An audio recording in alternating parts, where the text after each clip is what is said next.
ఎంఆర్పిఎస్ ఆధ్వర్యంలోన రాజకీయ పార్టీలకు అతీతంగా ఈ నెల 12వ తేదీన ఆంధ్రప్రదేశ్ కర్నూలు జిల్లా కర్నూలు టౌన్ బిఏఎస్ కళ్యాణ మండపం నందు చలో కర్నూలు అని పిలుపునిచ్చి మాదిగల సింహగర్జన అనే సభను కూడా వేలాది మందితో కూడా నిర్వహించడం కూడా జరుగుతున్నది.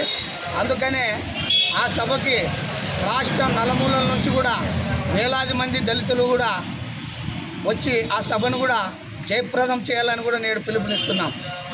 ముఖ్యంగా 30 సంవత్సరం నుంచి కూడా ఎస్సీ వర్గీకరణ కూడా ఎన్నో పోరాటాలు కూడా మా మాదిగలు కూడా పోరాటం చేసి ఎంతోమంది కూడా అమరులు కావడం జరిగినది. అందుకనే ఈ 2024 ఎన్నికల్లోన మా జైబీఎంఆర్పిఎస్ సంఘం తాడో పేడో కూడా తెలుసుకోవడానికి ఆ సభను కూడా మేము నిర్వహిస్తున్నాం. ఇప్పటికైనా ఈ అధికార పార్టీ కానీ ప్రతిపక్ష పార్టీ కానీ మీకు చిత్తశుద్ధి ఉంటే మా ఎస్సీ వర్గీకరణను మీరు కట్టుబడి ఉండి చేయాలని కూడా మేము డిమాండ్ చేస్తున్నాం. లేకపోతే మాత్రం ఈ 2024 ఎన్నికల్లోన మాదిగల చరిత్ర అంటే ఏమి, మాదిగల సత్తా అంటే ఏమి కూడా ఓటుతో కూడా బుద్ధి చెప్తామని కూడా ఈ సందర్భంగా నేను తెలియజేస్తున్నాను.